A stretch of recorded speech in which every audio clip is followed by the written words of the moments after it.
बहुत आगे तक निकल गए थे हम लोग। चलिए कहाँ पे पढ़वाए थे, कहाँ ले भरवा ले रही, अशोक के भरवा दिए थे। अच्छा हाँ, अब आइए मौर्य प्रशासन के बारे में ना। तो ध्यान दीजिए, मौर्य प्रशासन थोड़ा सा तथ्यात्मक टॉपिक है। मतलब शासन प्रशासन राजा जब करता है तो वो क्या करता है, अधिकारी का मदद लेता है, मंत्री का मदद लेता है, आता है ना।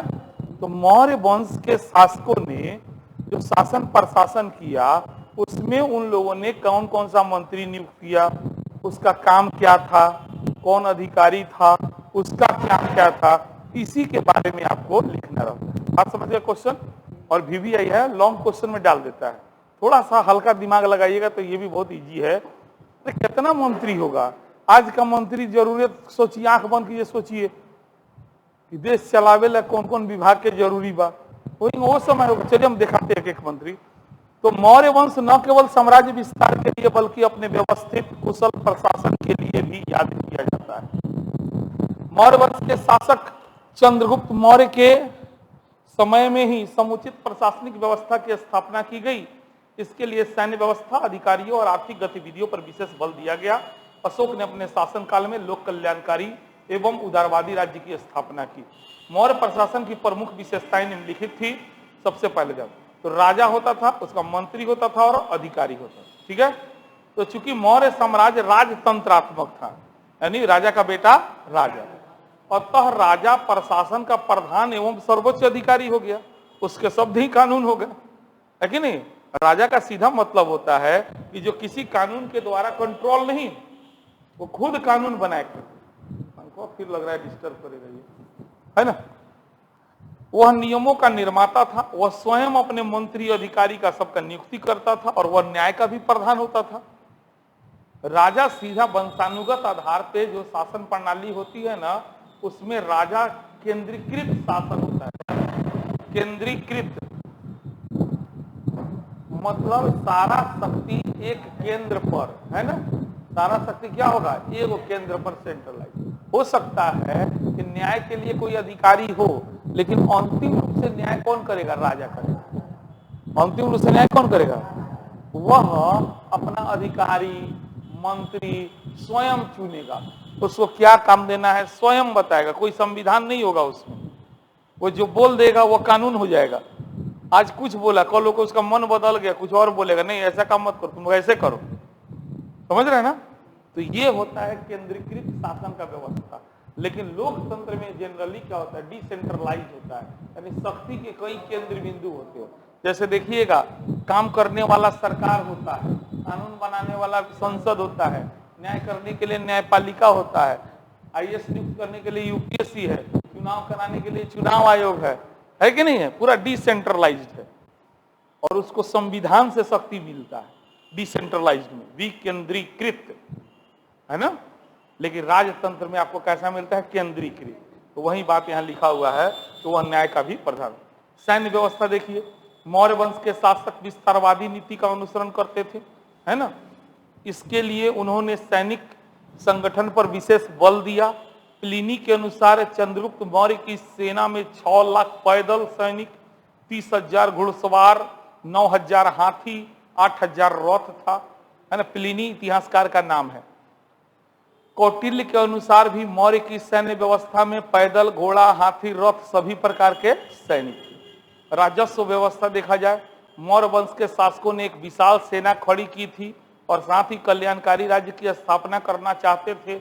अतः उन्होंने राज्य की आय को बढ़ाने का प्रयास किया। इसके लिए सर्वप्रथम लोग का आय बढ़े, तत्पश्चात वो विभिन्न प्रकार के कर लगा लिया और पूरा किया। मतलब राजस्व व्यवस्था का मतलब है सीधे कि जो राजकोष होता है उसमें पैसा आए। अब मान लिया जनता भिख मांगा हो, ओकरा से टैक्स लीजिएगा तो कहाँ से देगा। एक होशियार राजा का गुण होता है, होशियार शासक का, कि प्रजा का इनकम बढ़ा दो और उसके बाद उससे टैक्स लो, तो इससे राजकोष भी बढ़ जाएगा, प्रजा भी विरोध नहीं करेगा। तो यह काम मौर्यों ने किया है, बात समझ रहे हैं ना, इस तरीका का। अब ये प्रांतीय मतलब जो राज्य था उसका शासन कैसे, केंद्रीय स्तर पर तो राजा होता, अब प्रांत में जो प्रांतपति थे वो राजा चुनता था, लेकिन कैसे होता था, वही प्रांतीय प्रशासन। मौर्य साम्राज्य एक विस्तृत भाग में फैला हुआ साम्राज्य था। इतने बड़े साम्राज्य की सुरक्षा एवं प्रशासन की सुविधा के लिए पूरे मौर्य साम्राज्य को कितने भागों में, 5 भाग या प्रांत में बांटा गया था। और ये 5 प्रांत कौन कौन थे और उसकी राजधानी कौन थी, बीबीआई होता है। देखिए, तो सबसे पहला प्रांत है उत्तरापथ। उत्तरापथ जो उत्तर पश्चिम साइड में पड़ता था, उसकी राजधानी थी तक्षशिला। कहाँ राजधानी थी, तक्षशिला।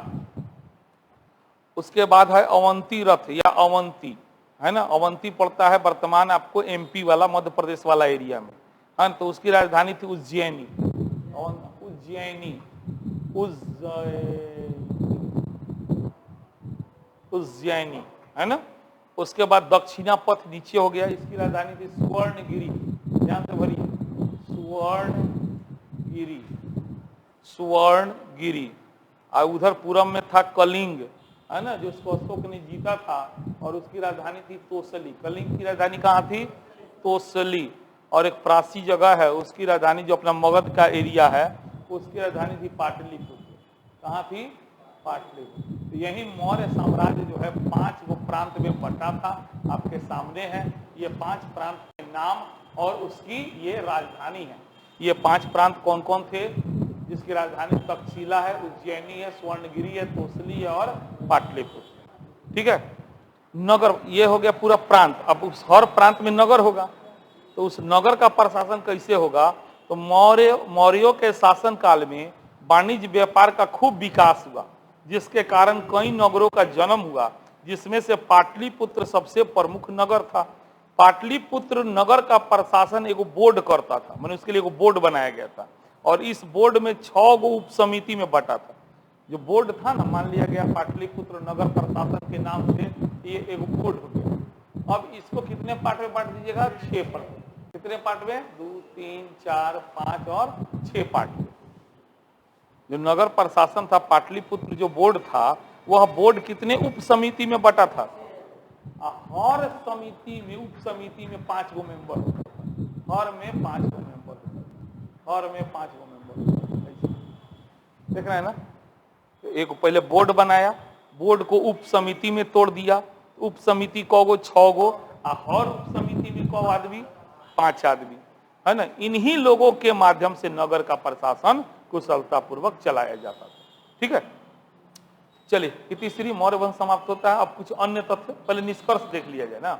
निष्कर्षतः यह कहा जा सकता है कि मौर्य वंश न केवल अपने साम्राज्य विस्तार के लिए प्रसिद्ध था, बल्कि अपने कुशल प्रशासन के लिए भी जाना जाता था। कई विद्वान इसे कल्याणकारी राज्य मानते हैं, जहां प्रजा के सभी प्रकार के दुखों को दूर करने की व्यवस्था और साथ ही लोगों को नैतिक रूप से शिक्षित कर उन्हें सदाचार के मार्ग पर चलने के लिए प्रेरित किया जाता है। आइए अन्य महत्वपूर्ण तथ्य, मोस्ट बीबीआई होगा, इसमें से कई ऑब्जेक्टिव आपको मिलेंगे। विलियम जोन्स ने सैंड्रोकोटस की पहचान कौना राजा से किया है, चंद्रगुप्त से। कौना राजा से किया है, मोस्ट बीबीआई, चंद्रगुप्त मौर्य से। विलियम जोन्स इतिहासकार का नाम है। इन्होंने सैंड्रोकोटस की पहचान किस राजा से किया है, भारत में सिकंदर के आक्रमण के समय मगध में नंदवंशीय शासक, किसका शासन था, वेरी गुड, हाँ चलिए पढ़ लिया, बताइए कुछ अब आपको। घनानंद, घनानंद। सलिखना क्या है, उपवास रह के प्राण त्यागना, भरिए, उपवास रहकर, उपवास रहकर प्राण त्यागने की पद्धति। अगले सप्ताह से राजनीति विज्ञान शुरू होगा, बृहस्पति और शुक्र 2 दिन। ठीक है, जिनका पैसा पेमेंट है, फीस जमा कर दिए हैं पॉलिटी का, अपना जाइए नोट्स ले लीजिए, ताकि हमको पता चल जाए कितना घट बढ़ रहा है। ठीक है, और बाकी मित्रों को भी बता दीजिएगा, पॉलिटिकल साइंस का बैच जो है अगला सप्ताह से बीएफए, सोमवार मंगल बुध हिस्ट्री और बीएफए शुक्र को चलेगा पॉलिटी। ठीक है, इस तरीके से। चलिए भरी, उपवास रहकर प्राण त्यागने की पद्धति सलेखना कहा जाता है। यह एक जैन पद्धति है। इसी पद्धति से किसने अपना प्राण त्यागा था, चंद्रगुप्त मौर्य। किसने अपना प्राण त्यागा था, चंद्रगुप्त। सलेखना से किस शासक ने अपना प्राण त्यागा, चंद्रगुप्त। कहीं नहीं किताबों ले रहे हैं कम से कम, तो फिर घरे छूट गए, बाप रे, तू क्या है ना छूटला, किताब छूट गई नंबर दे। यूनानी राजा सेल्यूकस का राजदूत कौन था? मेगास्थनीज। वीवीआई है, मोस्ट वीवीआई। मेगास्थनीज किसका राजदूत था? ये पूछेगा। सेल्यूकस का। मेगास्थनीज किसका राजदूत था? सेल्यूकस का था। और यही मेगास्थनीज किसके दरबार में रहता था? हाँ, और मेगास्थनीज ने किताब लिखा, उसका नाम क्या है? इंडिका। तो ध्यान से भरिए, जो चंद्रगुप्त मौर्य के दरबार में रहता था, इसकी प्रसिद्ध पुस्तक का नाम इंडिका है। इसकी प्रसिद्ध पुस्तक का नाम क्या है? इंडिका। सुदर्शन झील जो सौराष्ट्र माने गुजरात में पड़ेला, ओकर निर्माण जो है पुष्यमित्र वैश्य ने कराया था, जो चंद्रगुप्त मौर्य का राज्यपाल था। पुष्यमित्र वैश्य राजा नहीं था, राज्यपाल था। किसका? तो सुनिए सवाल पहले, सुदर्शन झील का निर्माण किस राजा ने करवाया? हाँ, किसने किया? पुष्यमित्र वैश्य। भरिए, सुदर्शन झील का निर्माण पुष्यगुप्त वैश्य, पुष्यगुप्त वैश्य, पुष्यगुप्त वैश्य ने कराया था, जो चंद्रगुप्त मौर्य का राज्यपाल था। मोस्ट वीवीआई ये सब। डैश मौर्य अपने जीवन के अंतिम दिनों में जैनी हो गया। चंद्रगुप्त, तब न लिखना से प्रांत अगलग। चंद्रगुप्त भरिए, चंद्रगुप्त मौर्य अपने जीवन के अंतिम दिनों में जैनी हो गया और किसकी शिष्यता ग्रहण कर ली? भद्रबाहु की। किसकी शिष्यता ग्रहण कर ली? भद्रबाहु की शिष्यता ग्रहण कर ली। मेगास्थनीज जो था, जिसने इंडिका किताब लिखा है, उस किताब में यह लिखा है कि भारतीय समाज 7 गो जात में बटल था। कितने वर्ग में बटा था? 7 गो, याद रखिएगा। भरिए, मेगास्थनीज के अनुसार भारतीय समाज कितने वर्ग में बटे थे? 7 वर्ग में, 7। सीरिया के शासक एंटीओकस ने बिंदुसार से 3 चीज मांगी थी। कौन चीज मांगी थी? सीरिया के शासक एंटीओकस प्रथम से, जो अशोक के बाबूजी थे बिंदुसार, उसने सीरिया से बहुत अच्छा संबंध बना के रखा था। तो वहीं सीरिया के राजा के साथ उनका पत्र लेखन होता था, माने पत्र का आदान प्रदान। तो उसी में उन्होंने 3 चीज मांगा एंटीओकस से। एक मांगा मीठी मदिरा, दूसरा मांगा सूखी अंजीर, सुन लीजिए पहले, और तीसरा मांगा दार्शनिक। अब बिंदुसार ने मांगा है ना, एंटीओकस से मांगा था। तो कौन कौन चीज मांगा था? शराब मांगा था, अंगूर मांगा था, दार्शनिक मांगा था। हाँ, सीधा भाषा में बतियाते नहीं, याद रखेला है ना। तो उसी को बोलते हैं मीठी मदिरा, सूखी अंजीर, एक प्रकार के फल है। एगो दार्शनिक कहा, दार्शनिक को भेज दो, वहां बड़ा विद्वान रहता है सब, तो हमरो को कुछ ज्ञान देगा। तो राजवा का कैलक? 2 गो सामान भेजलक, शराब भेज दिलक आ अंगूरवा भेज दिलक, आ दार्शनिक के ना भेजलक। कहलक बात तेज हो जाइए। तो मैंने कहा कि दार्शनिक हम लोग नहीं भेजते हैं, दार्शनिक का क्रय विक्रय हम लोग के यहाँ नहीं होता है। याद रखिएगा, बिंदुसार ने सीरिया के राजा एंटीओकस से कौन चीज मांगा? भरी 3 चीज मांगी थी। नंबर 1 में लिखे ना, मीठी मदिरा, शराब मत लिखो। समझावेला कौन है शराब? तो कहत रहा शराब, बड़ा तेज बढ़ो, परीक्षा में ना दी शराब, शब्द दी मीठी। दूसरा में लिखो सूखी अंजीर, सूखी अंजीर। तीसरा में लिखे एक दार्शनिक, एक दार्शनिक, एक दार्शनिक। ठीक बा? कौन सी को छोड़ के बाकी चीज सब भेजवा दिया? हाँ, तो लिखा दार्शनिक को छोड़कर, दार्शनिक को छोड़कर बाकी चीज सीरियाई शासक ने बिंदुसार को भेजवा दिया। बौद्ध ग्रंथ में अशोक का नाम क्या मिलता है? चंड अशोक। बौद्ध ग्रंथ बताया था ना, चंडाल कहता है ना। तो बौद्ध ग्रंथ में अशोक का नाम क्या मिलता है? चंड अशोक, माने चंडाल अशोक। अशोक के अभिलेख को पढ़ने में सर्वप्रथम सफलता किस विद्वान को मिला था? James Prinsep. किसको मिला था? James Prinsep. जेम्स प्रिंसेप को 1837 में प्राप्त हुई। अशोक की 37 ठीक बा।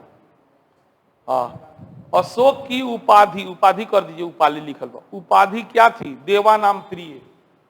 अशोक की उपाधि क्या थी? देवा नाम प्रिय, मतलब जो देवताओं में सबसे प्रिय है, देवा नाम प्रिय। अशोक के नाम जो है उसके कौन कौन अभिलेख में मिलता है? तो 4 गो अभिलेख में अशोक का नाम मिलता है। वो अभिलेख है मास्की, गुर्जरा, नेत्तुर और उद्दे गोमल। तो हम पहले बता दें, नेत्तुर और उद्दे गोमल ना पूछिए इंटर में, 2 गो पूछेला, मास्की में और गुर्जरा में पूछेगा। अशोक के स्वयं का नाम उसके किस अभिलेख में मिलता है ना? तो भरी मास्की, गुर्जरा, मास्की, गुर्जरा, नेत्तुर, नेत्तुर, उद्दे गोमल एवं उद्दे गोमल। नेत्तुर, अशोक के नाम का उल्लेख उसके 4 गो अभिलेख में मिलता है। कौन कौन? मास्की, गुर्जरा, नेत्तुर एवं उद्दे गोमल। चलिए, पशु बलि पर प्रतिबंध की बात अशोक कवना बृहद शिलालेख में करता है? तो प्रथम बृहद शिलालेख, बाकी तो लिखल बा लेकिन ध्यान में रखिएगा, प्रथम बृहद शिलालेख में अशोक जो है पशु बलि पर प्रतिबंध की बात करता है। ठीक है, नेक्स्ट है अशोक के बृहद माने बड़े शिलालेख का संख्या कौ गो है? 14 गो है। अशोक के बड़े बड़े अशोक के कौ गो अभिलेख मिले हैं? 14 VVI, जिसमें से सबसे बड़ा अभिलेख, उस 14 में सबसे बड़ा कौन रहे? 13वां। 14 अभिलेख 1 2 3 4 करके बाद देखिए सबसे बड़ा अभिलेख कौन बा? 13वां। अशोक के अभिलेख में कौ गो भाषा? 4 गो। कौ गो भाषा का प्रयोग हुआ बा? 4 भाषा का प्रयोग हुआ है। कौन कौन भाषा है? तो प्राकृत है, ग्रीक है, ग्रीक है, ईरानी है और आर्मेइक है। प्राकृत है, ग्रीक है, ईरानी है और आर्मेइक। अब ध्यान दीजिए, इसके लिए चारों भाषा के लिए 4 गो लिपि होता है। अब सुनिए, नहीं समझ में आएगा, अभी समझाते हैं। हम लोग की भाषा क्या है? हिंदी। हम लोग की भाषा क्या है? लिपि क्या है? देवनागरी। हिंदी भाषा की लिपि क्या है? तो उसी तरह ये जितना भाषा है ना, इस सब का लिपि भी होगा। तो प्राकृत भाषा के लिए जिस लिपि का प्रयोग किया जाता है उसको बोलते हैं ब्राह्मी। उसको कौन लिपि बोलते हैं? ब्राह्मी। कौन लिपि बोलते हैं? ब्राह्मी। और उसके बाद आपके यूनानी, ग्रीक के लिए लिपि है यूनानी। ग्रीक के लिए लिपि कौन है? यूनानी। अच्छा, ईरानी के लिए लिपि है खरोष्ठी। ईरानी भाषा की लिपि कौन है? खरोष्ठी। और आर्मेइक के लिए आर्मेइक के सेम नेम, याद रखिएगा। अब सुनिए, परीक्षा में पूछता है अशोक के अभिलेख में किस भाषा का प्रयोग हुआ है? अब जवाब ब्राह्मी होगा का? नहीं। जब भाषा पूछा तो क्या जवाब होगा? किस लिपि का प्रयोग हुआ है? ऐसे अशोक के अभिलेख में सारे का प्रयोग हुआ है, लेकिन सबसे ज्यादा किस भाषा का प्रयोग हुआ है? प्राकृतिक। किस भाषा का प्रयोग हुआ है? आप पूछे लिपि कौन प्रयोग हुआ है?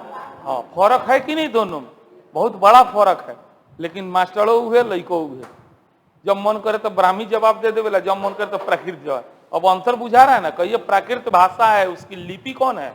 हाँ, भरिए अब ध्यान से। तो अशोक के अभिलेखों में 4 भाषाओं प्राकृतिक, ग्रीक, ईरानी और आर्मेइक लिपि का प्रयोग हुआ है। सॉरी, भाषा का प्रयोग हुआ और उन्हें ब्राह्मी, यूनानी, खरोष्ठी और आर्मेइक लिपि में लिखा गया। अशोक के ज्यादातर अभिलेख किस लिपि में? क्या भरिएगा? ब्राह्मी। क्या भरिएगा? ब्राह्मी। मानसेहरा और शाहबाजगढ़ी के अब जो अभिलेख है ना, 2 जगह, मानसेहरा जगह के नाम है और शाहबाजगढ़ी, वो दोनों अभिलेखवा में कौन लिपि के प्रयोग भइल बा? खरोष्ठी। कौन लिपि के प्रयोग भइल बा? खरोष्ठी।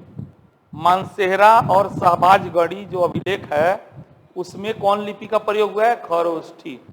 मौर्य वंश का अंतिम राजा कौन था? बृहद्रथ। मौर्य वंश का अंतिम राजा कौन था? बृहद्रथ। मौर्य वंश का अंतिम राजा बृहद्रथ था, जिसकी हत्या उसके सेनापति पुष्यमित्र ने, उसके सेनापति पुष्यमित्र, उसके सेनापति का नाम क्या था? पुष्यमित्र शुंग। पूरा नाम क्या है? पुष्यमित्र शुंग लिखल बा। ने कर दी और ओकरा बाद पुष्यमित्र शुंग ने एगो नया वंश स्थापित किया। उस वंश का नाम क्या है? शुंग वंश, है ना? तो भरिए, पुष्यमित्र शुंग ने एक नए राजवंश शुंग राजवंश की नींव डाली। जो अर्थशास्त्र पुस्तक है वो कितने अधिकरण में बंटा है? पढ़ा चुके हैं 15। Very good. अर्थशास्त्र जो है किताब वो कितने अधिकरण में बंटा है? 15 अधिकरण और 180 प्रकरण, 180 प्रकरण में बंटा है। ठीक बा? मौर्यकालीन सिक्के आहत सिक्के होते थे, आहत। हाँ, मौर्यकालीन सिक्के अंग्रेजी में पंचमार्क कहल जाला, हिंदी में आहत कहल जाला। तो मौर्यकालीन आहत सिक्के कौन सी के बने होते थे? खूब पूछले बा। चलिए, तो एक और सवाल छूटते जा रहा है, 2 सवाल बाकी है। मौर्यकालीन कला और स्थापत्य का वर्णन करें। कला और स्थापत्य, ध्यान दीजिए, ये हुआ का चीज? कला और स्थापत्य बहुत सिंपल चीज है, लोग इसको बहुत बड़ा चढ़ा के देखता है, नहीं पढ़ता है। अरे कला का सीधा मतलब है कि हम लोग मूर्ति बनाते हैं, घर बनाते हैं, तो मैं कलाकारी करते हैं कि नहीं? खिड़की के डिजाइन, गेट के डिजाइन, चाहे मंदिर बनाते हैं, है ना? तो मंदिर बनाते हैं तो देखते ही एकदम ऐसे बना लिए, झंडा लगा दिए, द्वार, है ना? बहुत बड़े से तोरण द्वार बना देते हैं, है कि नहीं? या फिर घर बनाते हैं अपना, तो घर, राजा का घर एक अलग डिजाइन में बनता है। तो ये जो मौर्य काल का कला है, और कलाकार कौन होता है? कोई भी हो सकता है। एक कलाकार वैसा होगा जो राजा के संरक्षण में होगा, और दूसरा वैसा होगा जो स्वतंत्र होगा, आम जनता हो सकता है। तो मौर्यकालीन कला संस्कृति या कौनो कला संस्कृति पूछे, नहीं याद हो तो लिख दीजिए ऐसा ही बना बना के। उस काल के मंदिरों में, भवनों में, मूर्तियों में कला और संस्कृति के स्पष्ट लक्षण दिखाई देते हैं, लिखे में कहा जाता है ना। दरवाजे बहुत सुंदर, माने बात ना याद पड़े तो, ना तो हम एग्जैक्ट तो पढ़े करें, है ना। उस काल में कला 2 भाग में बटा था। एक को कहिए राजकीय कला, माने जो राजा के संरक्षण में रह करके, एक को कहिए लोक कला। लोक कला माने आम जनता जिसको डेवलप किया, वो क्या कला कराया, वही बात है। तो मौर्य वंश अपने कला के लिए भी प्रसिद्ध था। मौर्य युगीन कला को कितने भाग में, कौन कौन? राजकीय कला और लोक कला। अब समझ में आ रहा है ना? राजकीय माने राजा के संरक्षण में, राजा के लिए जो दरबार बना, महल बना, ये सब राजकीय कला में आएगा। आम जनता का घर, बर्तन, भड़िया, मंदिर, ये सब लोक कला में आएगा। तो राजकीय कला में राजाओं एवं उनके अधिकारियों द्वारा निर्मित स्मारक, भवन आदि शामिल किए जाते हैं, जैसे स्तंभ, गुहा, स्तूप आदि। जबकि लोक कला के अंतर्गत आम नागरिक एवं स्वतंत्र कलाकारों द्वारा निर्मित कलाकृतियां, जैसे माटी की मूर्ति, प्रतिमा माने फोटो, यक्ष यक्षिणी की मूर्ति, है ना, ये सब लोक कला का एग्जाम्पल है। चले, मौर्य वंश के पतन के क्या कारण थे? तो मौर्य वंश के पतन के क्या कारण होगा? कोई भी वंश पतन काहे करता है?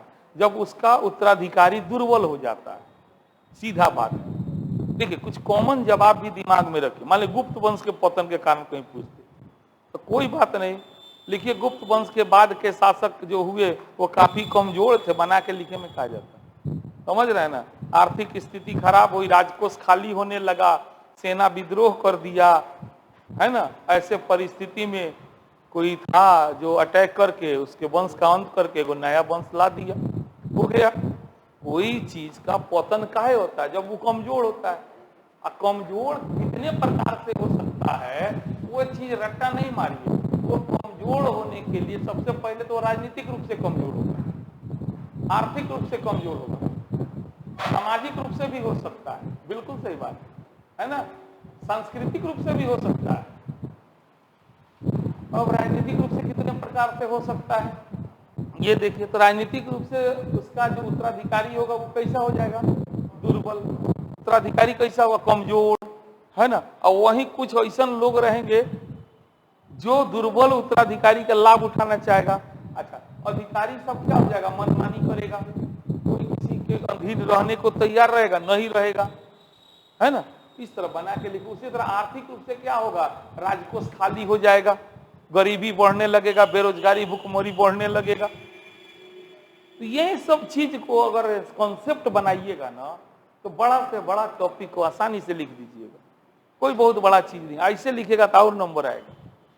समझ गए ना।